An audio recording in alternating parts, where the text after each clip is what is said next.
Allô, ma belle Sangha d'amour! Bienvenue dans notre petit paradis terrestre à Pachaligria avec la belle gang qui vit, est animée ici. Je suis des sessions. Alors, ils sont avec moi aujourd'hui pour commencer sur l'entraînement. Comment entraîner? C'est ça le thème d'aujourd'hui. Comment entraîner votre petit hamster, mon petit hamster, à la zénitude. On vient de finir une semaine Vipassana. Alors, je fais un petit condensé des plus beaux enseignements et des plus belles pratiques qu'on a vécues cette semaine ici dans notre espace de silence. Prenez le temps de vous connecter pour ceux qui sont avec moi en direct. Je souhaite, et vous ne voyez pas, mais j'ai des aigles qui passent en avant de moi, qu'on voit la mer en ce moment. C'est magnifique. Mais bon, je ne vais pas vous le montrer, là, parce que je vais défaire tout le cadre, mais imaginez-le. Imaginez qu'on a la brise de la mer et les aigles qui passent devant nous. Alors, coucou ma belle Mylène d'amour, allô Suzanne, coucou ma belle Lise, allô Lise Couture, coucou Madeleine Guimond, j'espère que tu vas bien. Merci à tous ceux qui se connectent avec nous. Comment ça va au Québec? Je sais qu'il y en a qui ont profité là, du froid, qui sont allés dehors, qui ont arpenté les montagnes de glace, qui ont survécu là, à des forêts ensevelies de neige. Alors, j'espère que vous allez bien. Bon, moi, je viens du lac Saint-Jean. C'est comme ça au lac l'hiver. Bon, c'est même pire. Vous savez, on a des ours polaires. Santa Claus habite à côté de chez nous. Il n'y a rien qu'on n'a pas. Alors, j'espère que vous en avez profité de cet hiver qui s'est déferlé là, sur le Québec et sur toute l'Amérique cette semaine. Nous ici, ben, c'est ça. Ça change pas. Alors voilà. Et on a passé une semaine extraordinaire en Vipassana où on a fait des pratiques pour calmer ce petit hamster et les gens ont passé une semaine en styling, des fois ils se reconnectent. Le thème de l'ennui est revenu cette semaine. Et il y a peut-être quelque chose, et on a beaucoup parlé de l'ennui versus l'ennui existentiel. Oh! Et c'est ça que je voulais vous parler ce matin, juste une mini introduction là, avant de regarder notre pratique proprement dite de la journée, qu'il y a, souvent on a l'impression quand on s'ennuie que faut absolument s'occuper, qu'il faut faire quelque chose, penser à quelque chose, se reconnecter sur quelque chose. Puis cette semaine, le thème, c'était beaucoup, tu sais, unplug, tu sais, déconnecte-toi pour te reconnecter. Et là-dedans, parce qu'on est dans une société, civilisation de hyper-stimulation, il y a quelque chose qui est l'ennui, mais l'ennui de l'ego dans le bouddhisme, dans les pratiques zen, dans la voie de la méditation, on va dire que c'est même quelque chose de bien. C'est quelque chose à apprivoiser. C'est comme si le petit hamster, il trouvait ça plate, lui, d'être calme, paisible. Euh, je dirais même que la quiétude, la sérénité, c'est quelque chose qui peut même angoisser le petit hamster ou qui permet des fois de connecter à des espaces de nous qu'on ne veut pas toucher. Il y a des émotions refoulées, il y a des questionnements existentiels qui sont là et on les fuit constamment. Il y a comme une obligation de passer à travers ce que j'appelle moi le mur de l'ennui quand on veut vraiment se reconnecter profondément à soi. Et moi, je dis souvent, moi j'adore m'ennuyer, je cherche à m'ennuyer, j'essaye de m'ennuyer dans la vie, parce que là, après ça, ça me stimule à être dans l'action à partir de quelque chose en moi qui est comme ma source, qui est quelque chose de plus profond. Et je dis par exemple que j'ai une intolérance à l'ennui existentiel. Et pour moi, il y a une grande différence entre les deux. Puis des fois, on confond les deux. Ou parce qu'on n'apprend pas à s'ennuyer, on ne touche pas notre ennui existentiel. Regardez-moi bien où est-ce que je m'en vais avec ça. Ce qui veut dire que ça prend un moment où il faut arrêter d'agir, arrêter de se préoccuper, arrêter de faire du métro boulot crosco tout le temps, vite, vite, vite. Et là, on se rend compte que peut-être qu'on ne sait pas après quoi on court. Peut-être qu'on ne sait pas pourquoi notre hamster il spinne tant que ça. Peut-être qu'on ne sait même pas qu'est-ce qui nous habite dans nos pensées. Et là, on peut rencontrer ce que j'appelle l'ennui existentiel. L'ennui, c'est quand ben, je fais rien. Hein? Qui suis-je quand je n'agis pas? Là, l'ego va s'ennuyer. S'il n'y a pas de drame, de victoire, de personnes à juger, d'activités autour, mon Starlink s'ennuie bien gros. Et de l'autre côté, l'ennui existentiel, c'est la perte du sens. Ça, c'est ce qui pour moi est intolérable. De plus savoir pourquoi j'existe, pourquoi je fais les choses, quelle est la source de l'être qui veut s'actualiser, se manifester, vivre à travers moi, mes relations. Mais si je n'apprivoise pas l'ennui conventionnel, l'ennui pour l'ego, si je ne suis pas dans la lenteur, solitude, plus de silence, introspection, donc ce qui est ennuyeux au terme de l'ego qui attend tout le temps, lui, un drame ou quelque chose de fabuleux là, qui se passe, je rencontre pas ma perte de sens. Je rencontre pas non plus le sens. Parce que le sens, il est détenu par une part de nous qui est plus profonde, qui est certainement le cœur, qui est certainement, on l'appelle l'âme, on l'appelle notre source. Ben, faut comme arrêter puis tolérer une espèce d'ennui dans la vie de tous les jours pour rencontrer la perte du sens, pour rencontrer l'ennui existentiel, le pourquoi j'existe. Puis quand il y a une perte de sens, ben, au niveau existentiel, ça s'ennuie, l'âme s'ennuie, il y a quelque chose dans nos profondeurs qui n'est pas nourri. Ben, parce qu'on nourrit juste l'ego, puis le mental, puis le petit hamster, puis Dieu sait qu'on le nourrit, là, je pense qu'on l'a tout mis sur l'ecstasy, tout le monde, puis le speed. Tout le monde se définit comme TDAH, mais je pense que c'est notre mode de vie qui entretient du TDAH généralisé, là. Ben, parce qu'on n'ose pas ralentir, on n'ose pas avoir moins de relations, on n'ose pas se donner des temps sur les réseaux sociaux, puis le reste, notre cellulaire est à la maison, puis il n'est pas obligé d'être une laisse là, pour savoir ce que le monde en fait partout dans le monde. Ben, ça, attendre l'autobus puis rien faire, marcher puis rien faire, s'asseoir, rien faire, être finalement, prendre le temps quand on se réveille de respirer puis d'être là avec soi 1 minute avant de pogner un téléphone puis se le mettre d'en face, ça devient comme à contre-habitude. Mais ça nous permet pas de se reconnecter à soi. Fait que pendant que le petit hamster, il roule, il roule, il roule, il roule, il roule, puis il roule sur le passé, le futur, le présent, les peurs, le monde, ben, il y a quelque chose en nous qui se meurt aussi. T'sais, voulant stimuler puis faire vivre, même je dirais, notre colonie de hamsters, calmer, on va être à l'intérieur de nous. Ça nous attend. C'est là. Fait que ça, on veut rester. C'est sur ça qu'on veut se plugger finalement. Toutes les pratiques sur la vue pénétrante, le calme stable, et aujourd'hui les gathas, parce que je sais que j'en ai parlé dans ceux qui ont fait le défi 21 jours avec moi sur l'esprit zen, ceux qui sont venus à la retraite aux sources de l'aide cet été, cette dépense-là, où on se sert d'une technique qui est absolument fabuleuse, qui arrive des traditions japonaises, et c'est elle que je veux vous parler ce matin. Pour calmer le hamster, pour s'ennuyer, il n'y a rien de mieux qu'un gatha. Un gatha, sa première vocation, c'est de dire ce qui est, ce qui se passe. Fait que c'est comme un mot, une phrase intérieurement. Fait qu'au lieu d'écouter l'hamster, ben là, on va y parler. On va dire, calme-toi, mon petit bébé, ça va bien aller. Puis là, on lui dit ce qui se passe. Puis là, on lui dit, regarde, pendant que tu inspires, tu vas juste penser à inspirer. Puis pendant que tu expires, tu vas juste penser à expirer. Tu peux pas t'énerver en faisant ça, là. Tu peux pas penser aux voisins, à ton infolettre, à ta réunion de demain, à ce que tu as changé dans ta maison, sur ton char, à ce que tes enfants n'ont pas fait. Tu inspires, tu penses inspire. Tu expires, tu penses expire. Quand tu inspires, après quelques minutes, tu peux penser j'inspire et je suis conscient du souffle. J'expire, je libère mes tensions ou les pensées. Et là, tu vas parler, tu vas comme éduquer, entraîner le hamster au calme, à la sérénité, des fois à l'amour, des fois à la gratitude. On peut finir la journée avec un gâteau de gratitude. Hein? J'inspire, je remercie la vie. J'expire, je reconnais toute la bonté du monde. Peu importe, on se fait des petites phrases courtes, c'est ça un gâteau. Et en hypnose ou dans des différentes méthodes de psychologie, on va appeler ça des inductions. Aujourd'hui, après 3000 ans, on trouve des nouveaux mots. Fait que l'induction, c'est juste d'introduire une nouvelle notion, humeur, état d'esprit, qu'on va répéter, sur lesquels on veut créer une familiarité jusqu'à réaliser intérieurement ce qu'on est en train de dire au hamster. Parce que des fois, vous le savez, un hamster, c'est comme un petit enfant de 2 ans. C'est pas parce qu'on dit quelque chose une fois qu'il a compris. Fait qu'on répète, et on répète, et on répète avec douceur, avec bienveillance, mais sans lâcher. Une espèce de discipline joyeuse intérieure. Alors, c'est la pratique d'aujourd'hui. Oups, mon petit téléphone chrono vient de mourir. Alors, c'est la pratique d'aujourd'hui. On va la faire pour une dizaine de minutes ensemble. Et 15 minutes. Avec un premier gata, une première induction. C'est les armes les plus puissantes contre le déferlement de hamster hyperactif. C'est sûr que ça veut dire pour lui fermer la télé. C'est comme si dans notre cerveau, il y avait 40 télés ouvertes de préoccupation, peur, anticipation, blablabla, fantasme, whatever. Puis là, on ferme toutes les télés. Donc, il y a un espace d'ennui à une fraction de seconde qui va arriver. Mais, on va savourer le souffle. On va revenir à quelque chose de simple et de neutre, sur lequel c'est très difficile de se créer des drames, des jugements ou de s'exciter mentalement. On va juste noter quand on inspire le mot inspire. Fait que j'inspire.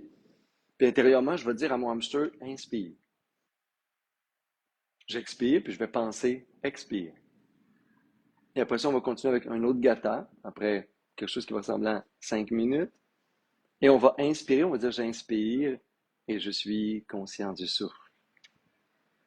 J'expire et je relâche. Et là, peut-être que vous avez besoin de relâcher une tension dans le corps, une idée mentale fixe que vous avez.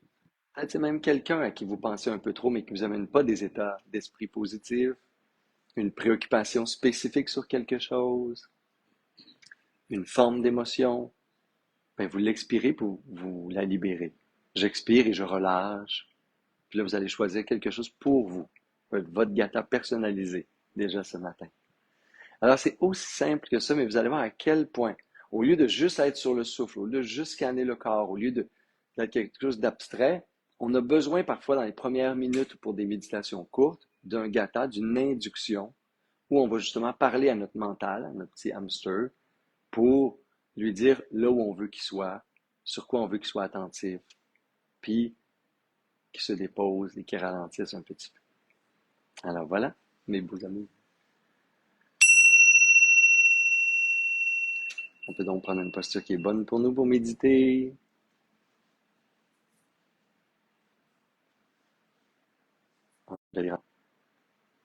Inspirez par les narines profondément. Bouche.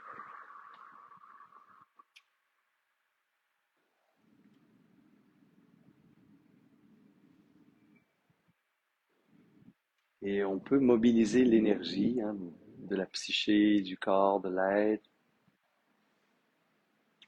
en se motivant dans notre pratique. On peut se rappeler pourquoi on va entraîner notre petit hamster à la quiétude, à la sérénité, pour plus de douceur et de calme à l'intérieur. Peut-être moins s'emballer dans des petites roues de pensées négatives qui nourrissent elles aussi des émotions négatives. Alors, pour se libérer de tout ceci, je pratique un gata, une forme simple d'induction qui me permet de revenir à l'instant présent et à induire des états d'esprit positifs à l'intérieur. Et si en ce moment je choisissais d'entraîner mon petit hamster à la joie, à la quiétude, à la douceur. Et pour ce faire, quand j'inspire par les narines, naturellement et simplement, je peux penser intérieurement, inspire. Quand j'expire, quand je vide l'air facilement, détendu, je peux penser, expire. Tout mon corps est détendu. Je suis en parfaite sécurité. Je peux même amener un léger sourire sur les lèvres.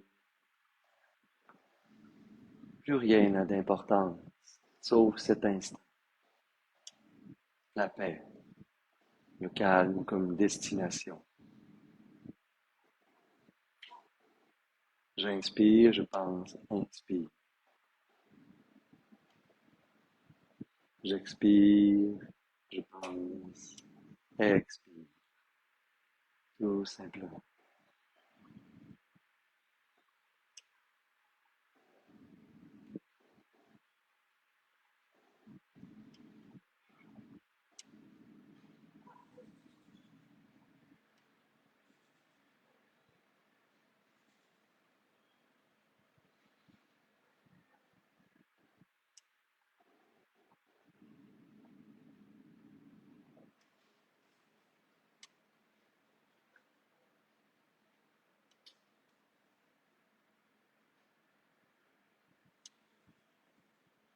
Et peut-être que ça résiste, qu'il y a une compulsion à la distraction, aux pensées, à l'évitement, mais à chaque fois avec douceur et sans détour, directement, douceur. Je reviens au souffle, j'amène un léger sourire sur les lèvres et je m'ancre dans le moment présent, Quand j'inspire, je pense, inspire, et je savoure l'inspiration. Quand j'expire, je pense, expire, et je reviens ici et maintenant.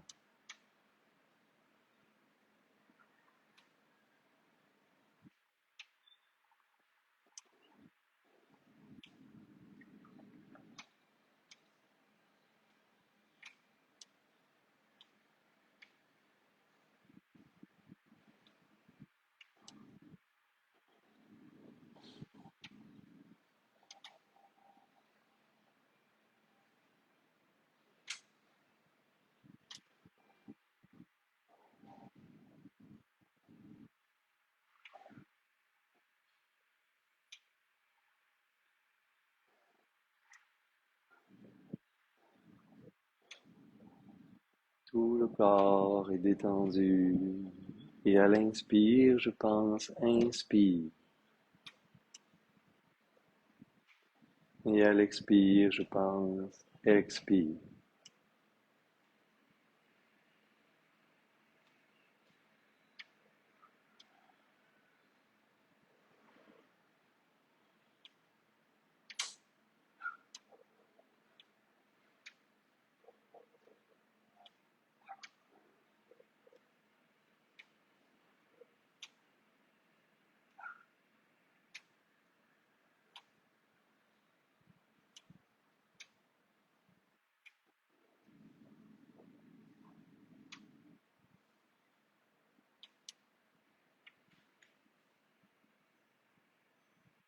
Et je peux me diriger très doucement vers le deuxième gatha et penser intérieurement à l'inspiration. Je peux me dire à chaque inspiration, je suis conscient du souffle ou j'inspire et je prends conscience du souffle et je reste en présence avec le souffle simplement. Et je prends conscience de ma respiration. J'expire et je relâche. Vous pouvez choisir une tension, une émotion,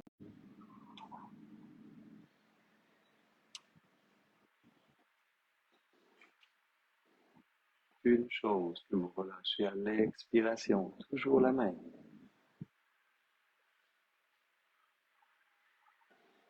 Quand j'inspire, je prends conscience du souffle et j'expire et je relâche.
Et si je suis très loin dans les distractions, je peux sourire et parfois même m'aider en revenant pour une ou deux respirations.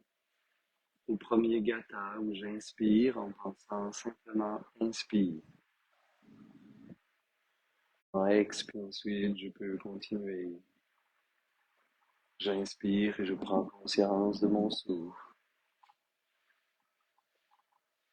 J'expire et je relâche. C'est un élément que vous libérez à l'expiration.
Et je peux tout doucement terminer avec un dernier gata qui est une intention pour la journée, pour la soirée, ou même pour la nuit, si vous êtes juste avant le sommeil. Vous pouvez parler à ce petit hamster, le mental, pour lui dire ce que vous voulez conserver pour la journée. Et aller chercher à l'intérieur de vous cette qualité, une qualité. Je peux dire pour la journée ou pour la soirée ou pour la nuit, je conserve et je nomme la qualité intérieure. Par exemple, je peux dire aujourd'hui, je conserverai la légèreté en moi, en toutes circonstances,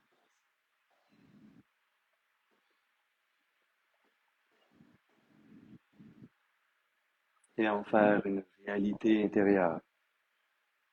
Laissez cette qualité prendre tout l'espace du cœur et à votre rythme, répétez le gata tout doucement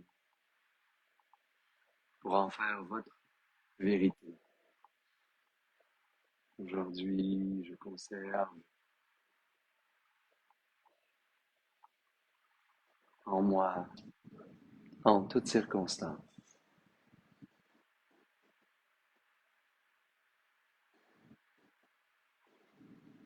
Et rappelez-vous ce que ça goûte à l'intérieur, cette qualité ou cet état d'esprit. Et laissez-la prendre toute la place.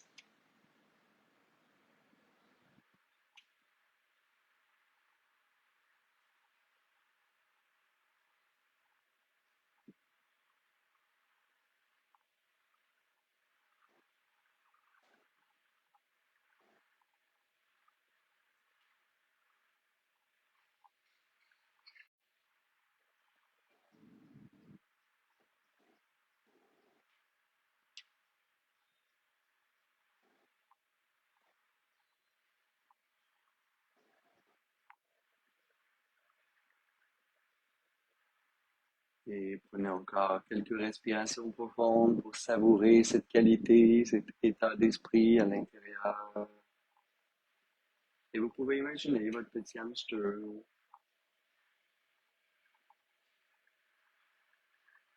habité de cette énergie, de cette qualité, de cet état d'esprit.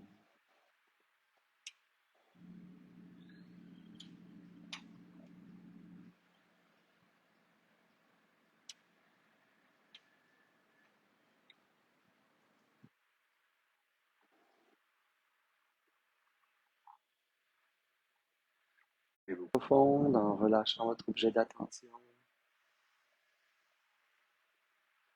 Amenez un beau sourire sur vos lèvres comme pour vous remercier de cette pratique. Vous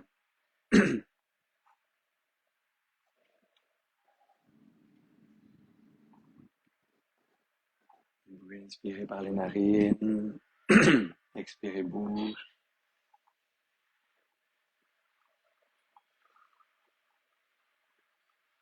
Amenez les mains en namasté, on peut les frotter légèrement ensemble.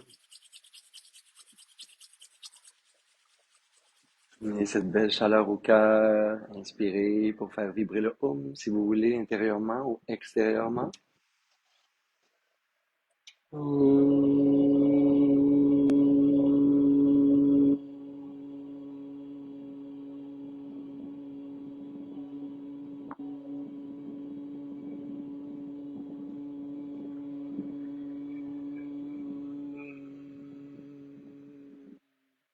Namasté, ma belle sangha d'amour.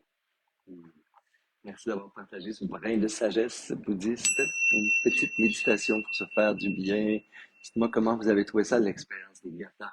Est-ce que c'est nouveau pour vous, ces inductions très courtes, répétitives qu'on fait hein, pour se mettre dans des différents états d'esprit? Une petite connexion. Je suis encore connecté, mais il y a une connexion, en tout cas. Regardez toutes les nouveautés des retraites au Québec et ailleurs dans le monde qui sont là dans mon calendrier 2025.